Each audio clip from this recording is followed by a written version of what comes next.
So while we have a little time this morning, the one thing that I did want to do today is I did want to go through and do some arc grading.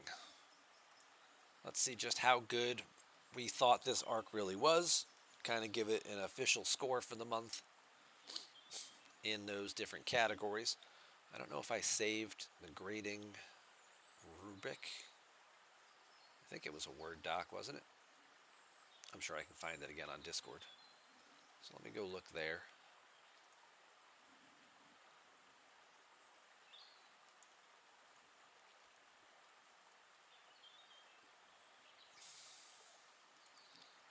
Let's go look on Discord and let's check out. I'm sure it's maybe pinned somewhere.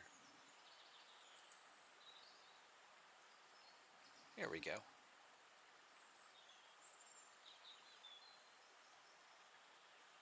Yep, he pinned that message.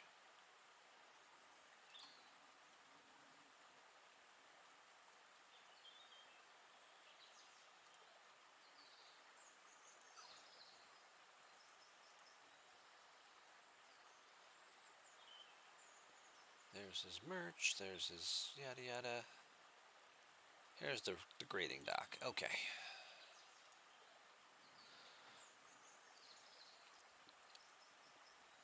Alright, so let's get ourselves a little blank doc here.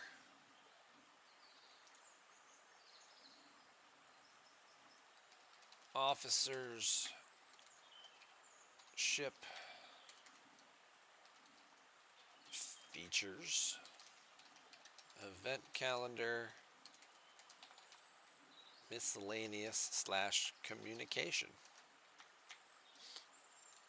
So those are our 5 main topics of discussion for this arc. So let's take a look at what we got going on here. And let's start with number 1, the officers. What do we think about these new people? I think in order to do that, we got to go back and look at 2 things. 1, the officers themselves and their abilities, and then 2, the sourcing for those officers, right? So, we got 3 new officers. They are lower deck officers. They all revolve around the new assimilated ability. You've got Dezok. His officer ability increases stats when fighting Borg solos. Okay. And then this one here, you've got 40% chance to apply assimilate to a ship for 4 rounds if at the start of the round their hull health is below 95%. So depending on, the size of the ship and what you're punching up against, or, you've got to do some damage to it, get its hull down at least 5%. And then at the start of the next round, he's got a 40% chance to apply this debuff to it. And while it's got that debuff, officer abilities have their effectiveness reduced by 25%. We talked about that a little bit on Thursday about the different officers and how some of it won't even matter because it won't even apply to them. An officer like Harrison certainly is a 1 round only. By round 2 or about round 3, an officer like Strike Team Una, she's already done her damage. So there's not much that this type of debuff is working on. Some other officers like an Honor Guard Warp or something like that, maybe it might have an impact on in terms of like critical hit chance or, maybe con in terms of stacking critical hits, or officers that apply multipliers like shots, like Ducat and things like that. Sure, this might reduce it and give them less of a bonus. But by round 3, round 4, how much damage has already been done before this even triggers? So at tier 1, right out of the gate, this guy doesn't impress me much. And then the other 2 officers, you had Gasa, who improves your mitigation, which is nice. So if you have managed to apply that debuff somewhere round 2, 3, 4, whatever it happens to go off at with a little bit of random luck, then you get a nice little bonus to your mitigation, which is cumulative. is going to start each round. We know that the assimilate goes off for 4 rounds, so that's going to stack multiple times and give you a big bonus there. His officer ability when fighting solo armadas, he reduces their critical damage by 5%. Again, that's not really that big of an ability. So he's okay. Kind of dependent on the first guy to work, but if the first guy works, the second guy gives you a nice big benefit for it. And then you look at the Queen and her below deck ability. She increases your penetration stats cumulatively by 150%. So again, if you've stacked the debuff, you've lowered their officer abilities, now she's increasing your penetration values of all 3, which is lowering their mitigation. So now more damage is getting through. She's pretty good, but again, she's reliant on the first guy to actually do his job, which is kind of hit or miss. And then her officer ability is actually useful. We were talking a little bit about that. When you're fighting against Borg solo armadas, when you receive hull damage from an enemy shot, she's going to increase your critical hit chance by X%, starting at 2%. And as she scales up, that's going to get better and better. So for fighting and taking on the Borg solo armadas, she's going to give you an extra critical hit boost. If you have Khan on one ship and you've got, Cisco on another, now she's a third officer who's going to boost the critical hit chances of that third ship, which gives you a little more room to play around with. So she's not bad. Overall, the 3 officers, she seems like the one who has a little more flexibility, because she can do officer or lower deck spot, depending on kind of what you're going for there. But it's the sourcing for them that right now is not very good. Because these particular officers can only be sourced from the expansion cube exchanged, and Gasa isn't even in it. You can only get Dezok or the Borg Queen from this. These 2 officers were only sourced in, these 3 officers so far have been sourced through the event store, the Dabo pulls, which is kind of random and not really all that good. And then your ongoing sourcing is only for 2 of the 3 officers. Now, I don't know if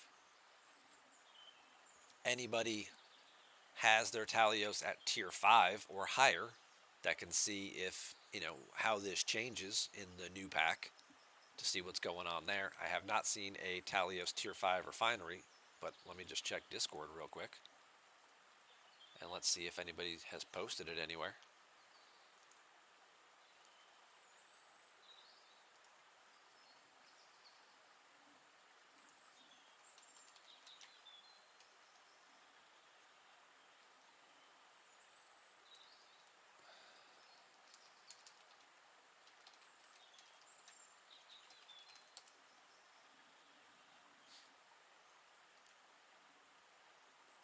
Expansion cube chart. Okay, so Jules Verne, let's put this up on screen. Jules Verne, Blue Mandalorian, they did put together a graphic of what they had so far. So let's put this up on screen for everybody so you can see kind of what you're looking at. Where did my snipping tool go? Hey.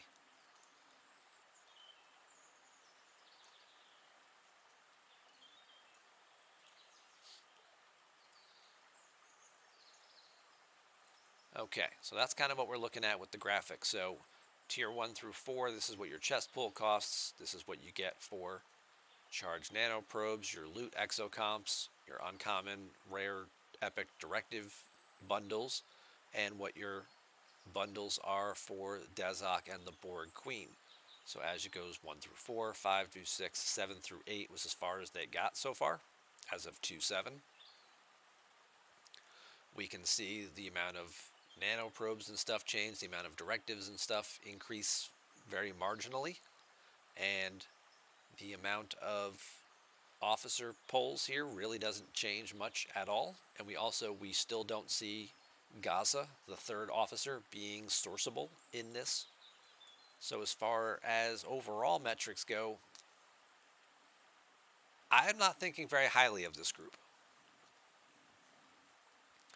And I'm inclined, you know, their abilities themselves aren't all that great because they're all sort of reliant on each other to work. The sourcing for them isn't all that great, and certainly not consistent when one of the three officers is not available in this particular refinery. So I'm thinking like somewhere in like a C minus range. But what do you guys think? How would you rate the officers based on kind of what we've just talked about here?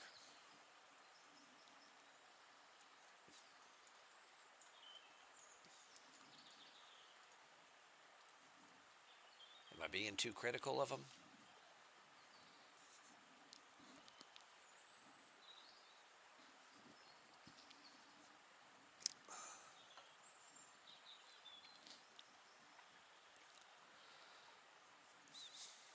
Olympus says meh. Dean says best to think of the expansion cubes as a bonus for doing your Borg solo grind cycle. Yep, which means then you're not really sourcing the officers through it. If it's just, they expect you to do like 1 to 2 expansion cubes per month, basically, which means, or have directives to start 1 to 2 per month. So unless you're, getting in a group and getting like a round robin kind of thing going where you knock out 3 or 4 in a day,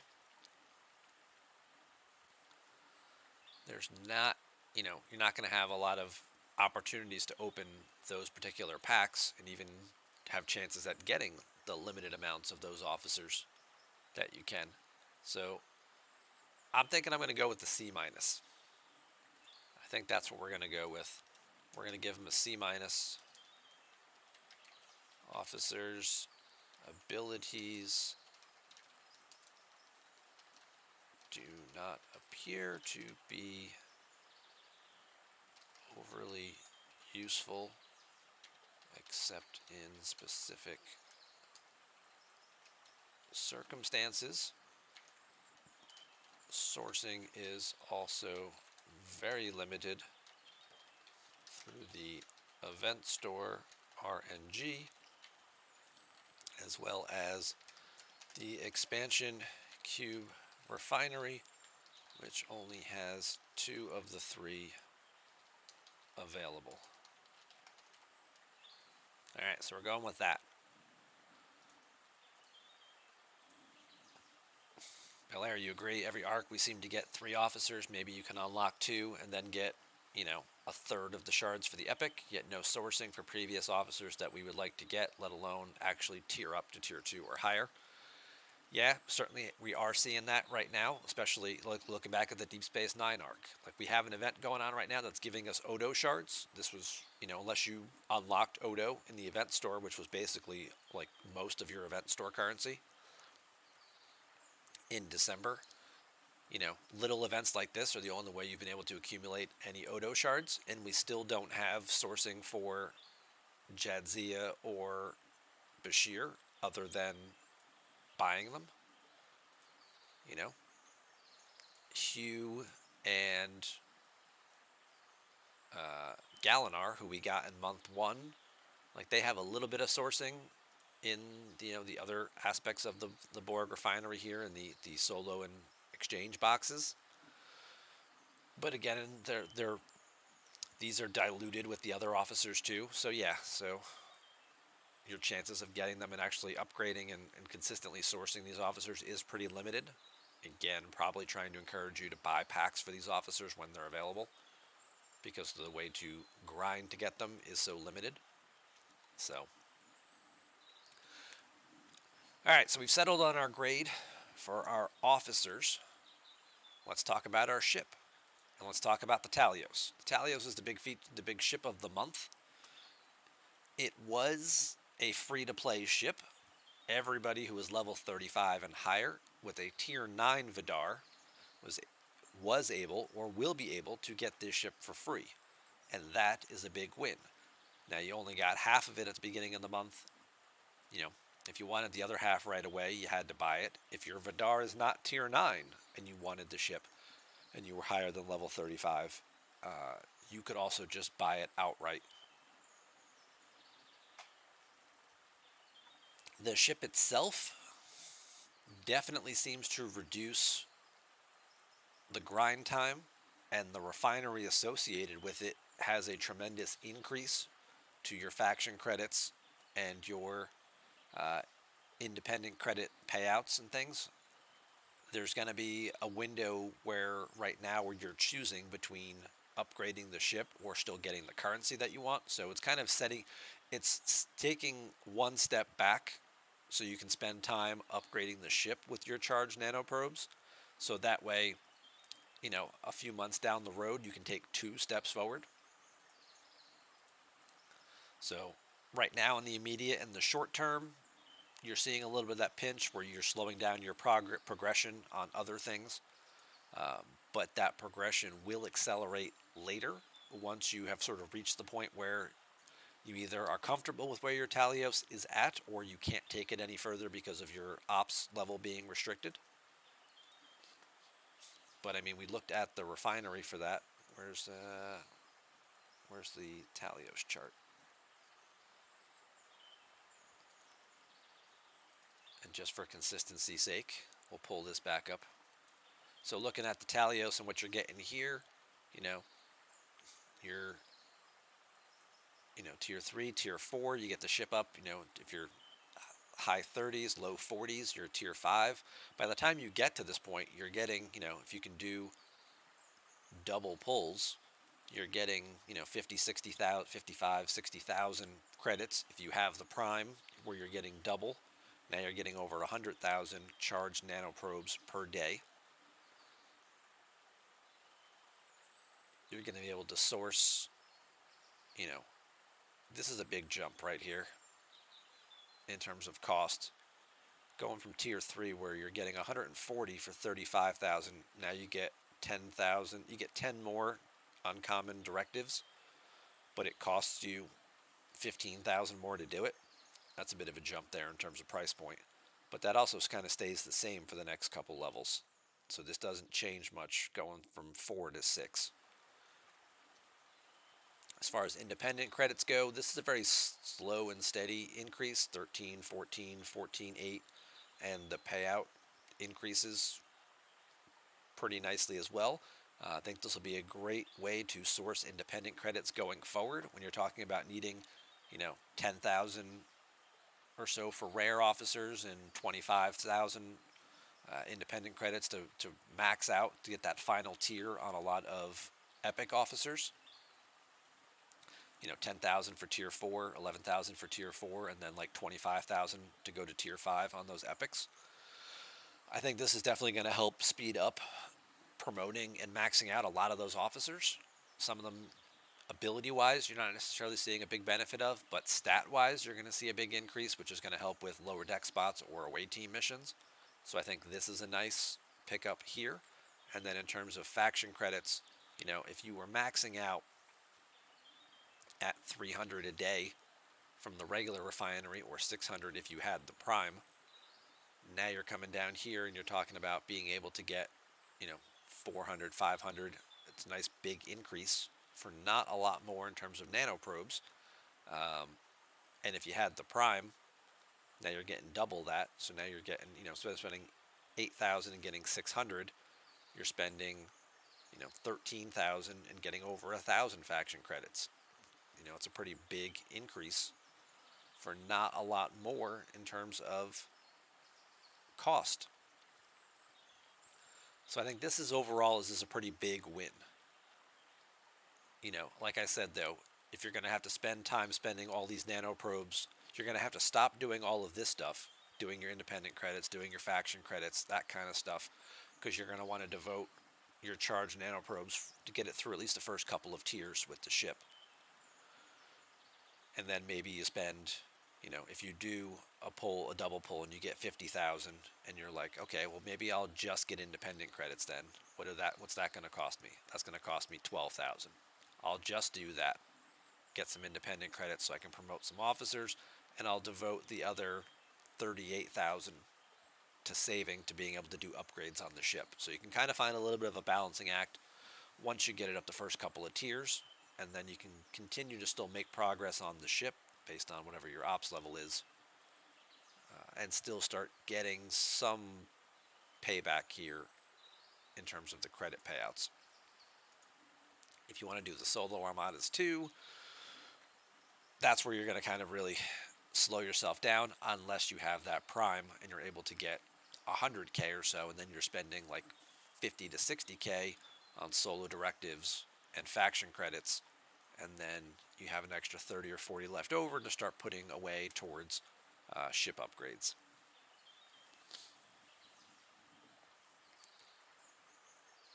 6% of players got it for free. Well, that's true. There were a lot of players who did not have. Well, that was also at the time they pulled that report. Obviously, once people started to see that, a Tier 9 Vidar was going to be required to source directives for the solo armadas, people did spend a lot of time in January, hopefully, working on improving that. And since they did get access to those triple pulls, and because it is also an ongoing feature, even people who were Tier 7, Tier 8, who might be getting to Tier 9 now, they're still able to do the mission and get the Talios blueprints for free. That mission is going to remain in the holodeck going forward, so the sourcing will still be there for it, which I think is a good benefit, as opposed to doing something like with the regular Vidar where you have to go through cosmic cleanup to get it, which takes, over 2 months to source it. So Belair loves the refinery. Credits are awesome. Less Borg grinding. It's nearly half as much grinding for better rewards. It's great, is what Larotka says. I think the only thing I don't like it as Ops 36 is that I can't upgrade it enough to make it better than your Vidar. You're kind of in that sweet spot. At 36, you can get it to Tier 2, where it versus the Vidar. If you're grinding 33s, I think the Vidar probably pays out better. Plus, you also have the Exos for the Vidar, so it does help your grinding there. If you're killing 36s and things, the Talios, it might still be a little not quite as good.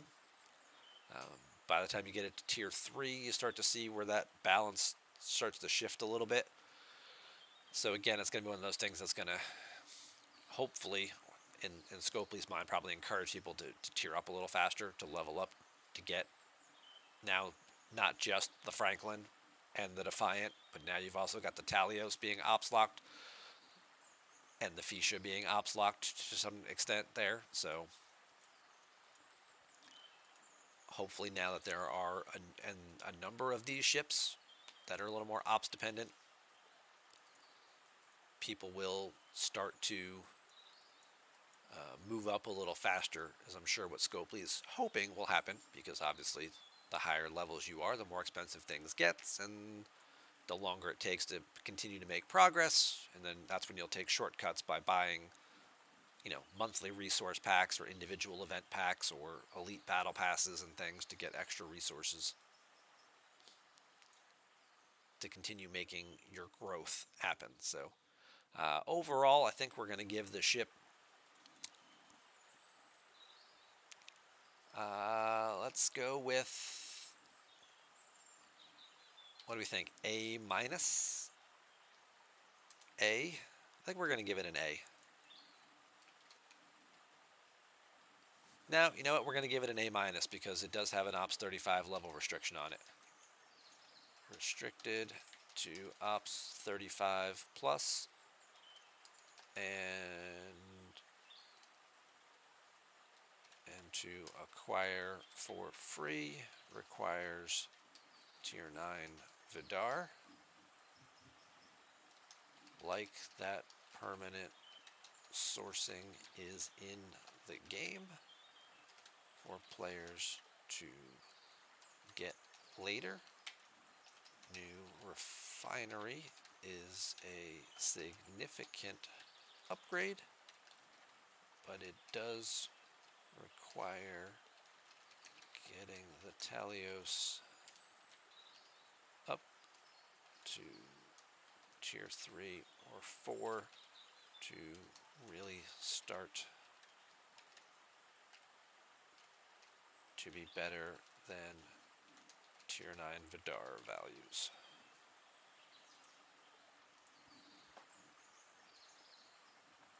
All right.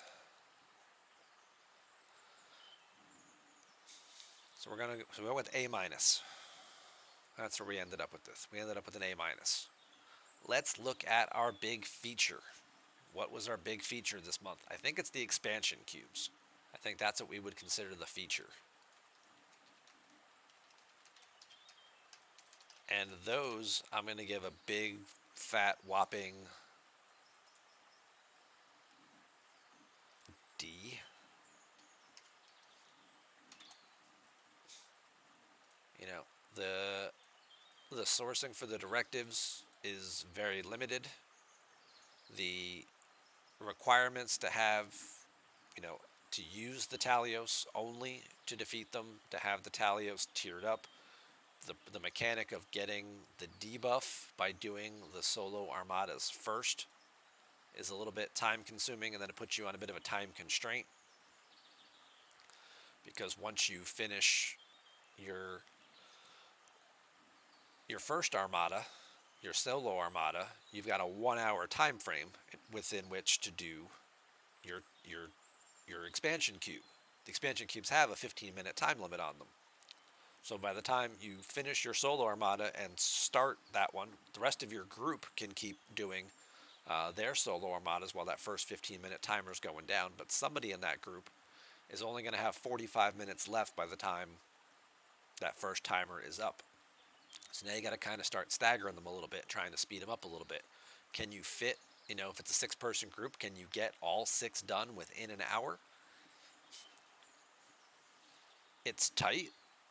If you stagger them every 5 minutes, somebody starts one, 5 minutes, everybody starts one, and you have your discovery right there. So people who get blown up, you can, kill it and then warp and summon back and keep going with it. Maybe you can squeeze a full set of 6 in. You just have to be very strategic and have all that planning and forethought. But even if you did do all that, what are the rewards for doing it? We just looked at it. The expansion cube there, you're getting a little chunk of charged nano probes, which is nice because that'll either accelerate your growth with the ship or accelerate your ability to use the refinery. You've got very limited in terms of officer shards here. And then, you get a small quantity of directives for either the uncommon, rare, or epic solo armadas, which helps a little bit kind of, again, complete the cycle. The other benefit, too, here is that you also do get these Talios loot increases. So when you are using the Talios to grind your probes, you're going to get more loot out of that. And since it does have the much larger cargo hold, that is going to reduce your overall grind time, which is very nice. But the ability to do the expansion cubes is pretty restrictive.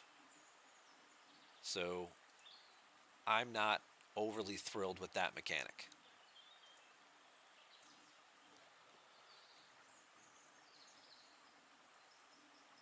I'm going to grab a sip of water. And what do you guys think? What are your thoughts on the expansion cubes?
Rodka says terrible. Diva gives it a D. Belair says the rewards are pathetic. Yeah, the expansion cubes could definitely use a boost, and maybe that'll be something they look at doing an improvement to down the road. Alright, so we're already moving it through. We've gone through 3 of the 5 criteria. We only got 2 left to go. The event calendar. Overall, how do we feel about our event calendar for the month? Our ability to get multiple events that were completable, the reward payouts that were then useful, whether it was materials or event store currency in this case. The event store itself, it's kind of a random aspect and kind of a little hit or miss in terms of actual officer sourcing, but that's, the Dabo mechanic was a fun mechanic. And the fact that at least 2 of these officers do have alternative sourcing, although it's not really that great.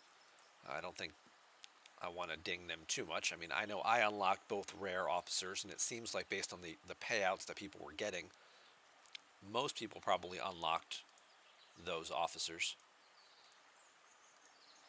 In fact, let me look at my Ops 15 free-to-play account real quick and just see how we did.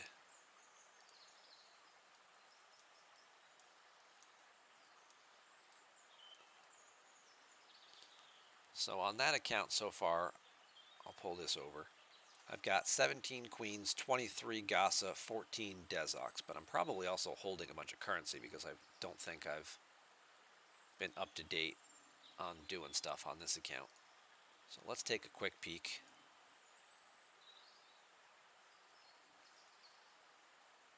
Sounds like I'm writing a term paper. I kind of am.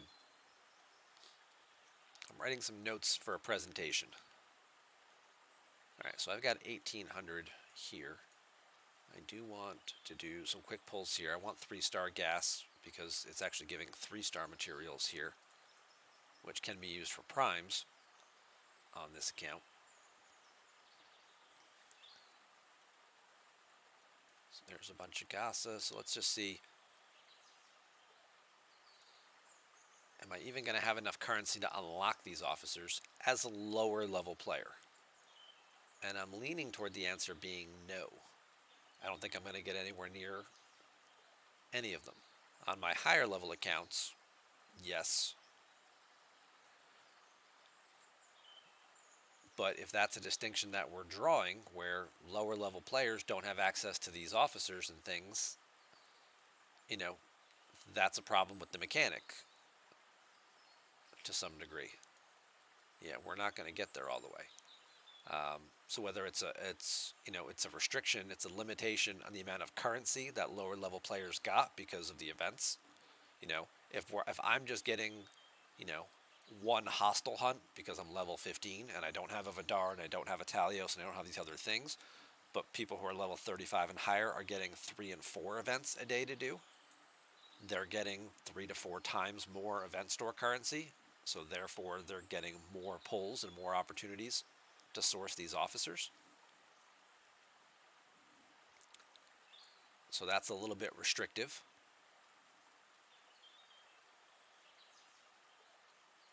Yeah. Well, we're getting close on Gasa, which is good, I guess, because he's the one officer you can't source through the game. But let's see.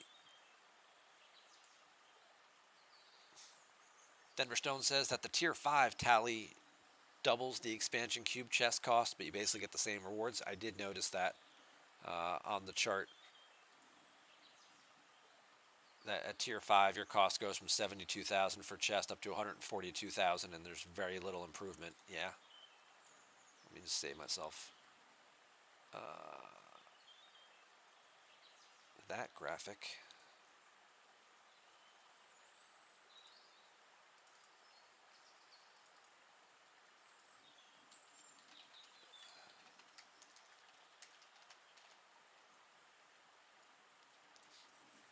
And Again, thanks to Jules Verne and Blue Mandalorian and everybody else who helped them source all that data. Belair thinks that the event store rewards were great. Loved the trait XP and gas resources. Would like to see more arcs with events players could grind to get what they wanted and more trait XP, damn it. So clearly very happy with the ability to, I mean, usually when players have an option to sort of pick their prizes, they're happy with that. And then when you start factoring in things like trait XP that people really seem to enjoy getting their hands on because it is so limited and restrictive. Barkman agrees with them. Anyone who wanted to grind could get both blue officers, even with bad RNG. That's true. If you put in the time with the amount of leaderboards that they had, it was pretty likely that you were going to at least get the rares. That seemed pretty likely.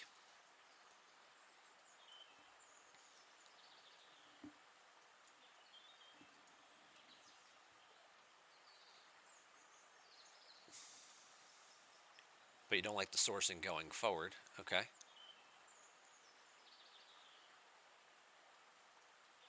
Hey, good morning, Norwich.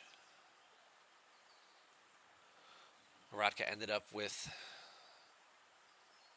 so it looks like you got the two rares unlocked, and you've got about 25%, 30% of the queen. Yeah, 25%. Which I think is where a number of players are going to end up. You're going to be pretty far away from getting the queen. Maybe you got the two rares unlocked. And then it's going to come down to being able to do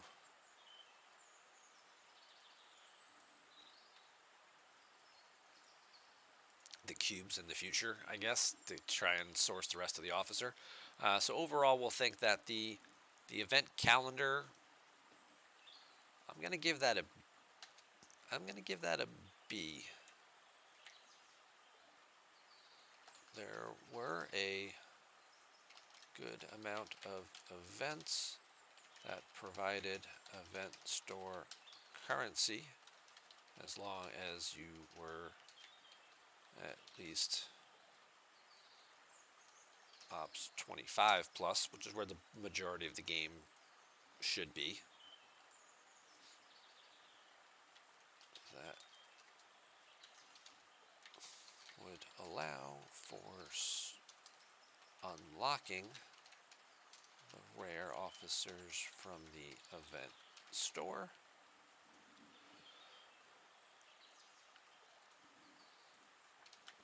As well as acquiring additional materials for upgrading buildings, ships, or trait XP for officers. Could also get territory XP, territory mats as well for doing research, which is also helpful because there are a good number of efficiency researches and stuff in that territory tree as long as you can get ops level wise, get far enough out to it. So overall, I think the event calendar was pretty good. So we're gonna stick with that. Lastly, we're gonna move on to the miscellaneous area, the communication area, and how we feel overall Scopely kind of did throughout the month. Let's go look back at some of the official Scopely announcements, just as a reminder. So let's see what we had.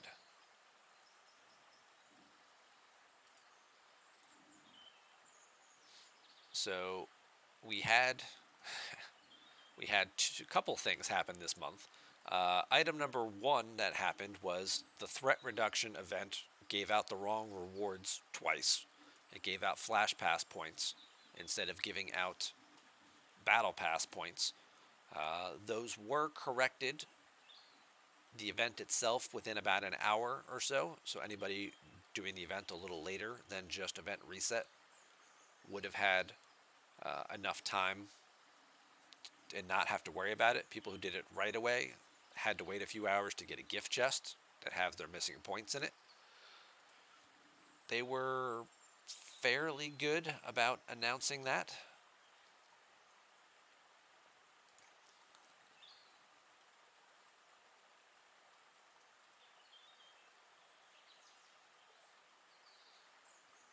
That kind of came out.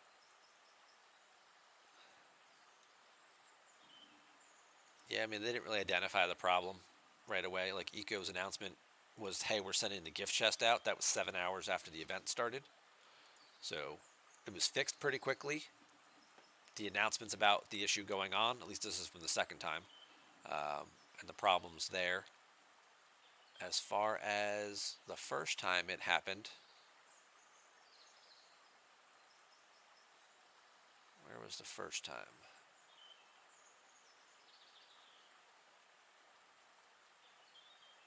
That was back on the 10th. Beck made that announcement at 1:45 p.m., so that was like an hour and a half after the event. And she was kind of letting everybody know what was going on. So Beck's announcement was better than Eco's. We're going to give her credit for doing that, for jumping on the ball and getting the message out there pretty quickly. She then followed up, and the compensation chest was sent out at 4 o'clock.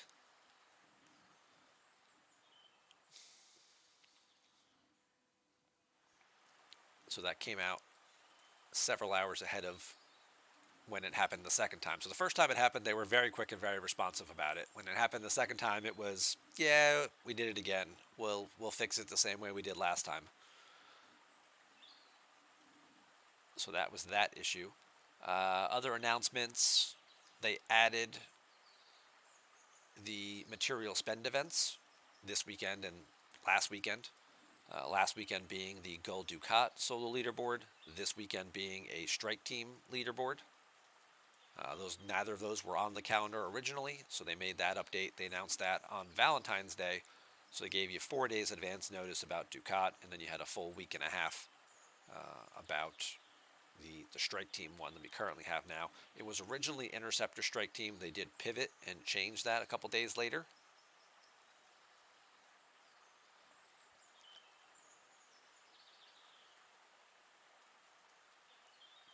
And switch that up. So whether they decided to change what officers were being awarded or they just miscommunicated what ones came out, that one's always kind of hard to say. What else did we have in terms of like announcements? Oh, there was another event that didn't score right. The away team event on the 15th, again, also didn't score right with criticals weren't scoring and giving a bonus for that. And Beck put out an announcement about 4 or 5 hours, 5 hours after the event happened, and did send out comp chests to players who were affected. So that's not bad in terms of a timing window, I guess.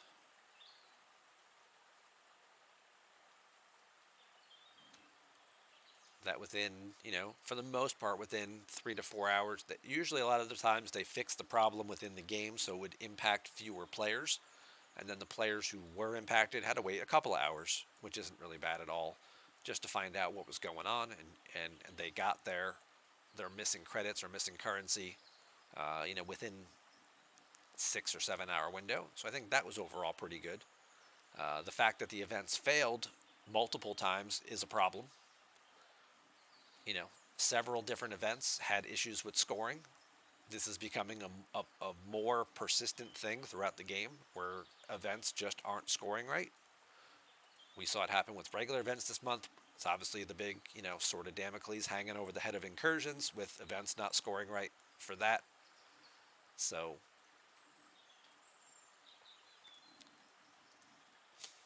once problems were identified, they were fixed in game very quickly, and then comp chests were sent out within 4 to 6 hours. That is a pretty reasonable response time. However, the multiple events that had scoring issues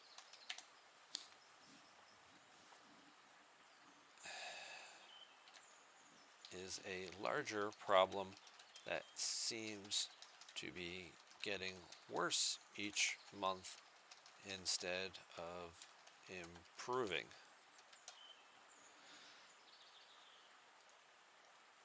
So I think we're going to give that, I don't know, so I'm kind of stuck between like a B minus and a C plus. They did a great job communicating the problems. I guess I'm just disappointed that there were this many problems.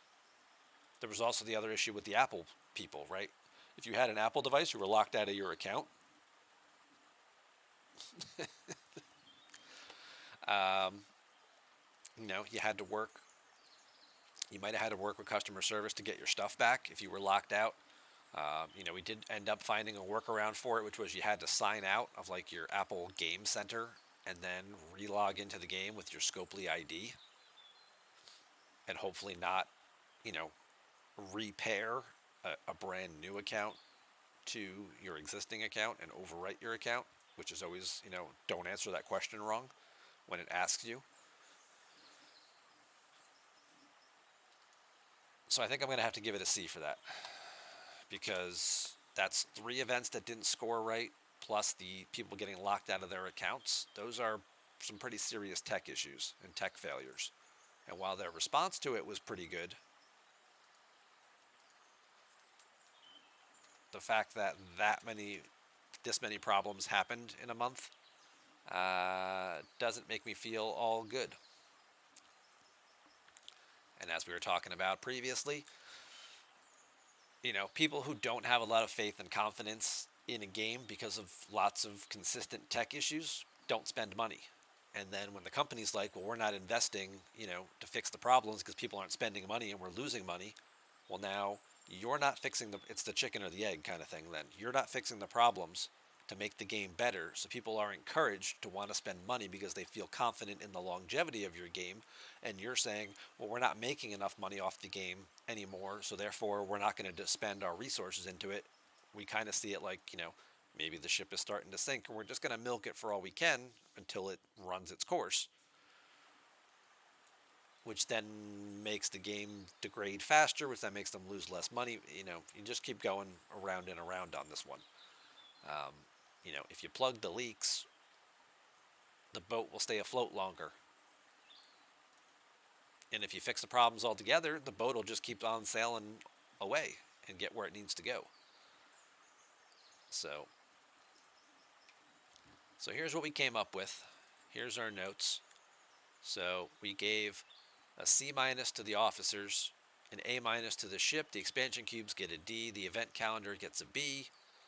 The miscellaneous and communication gets a C. So overall, what are we looking at here? If we go by standard grading metrics, we've got about 4, 6, 7, 10, 12 divided by 5. Yeah, the arc overall gets about a C, C minus. That's our final grade.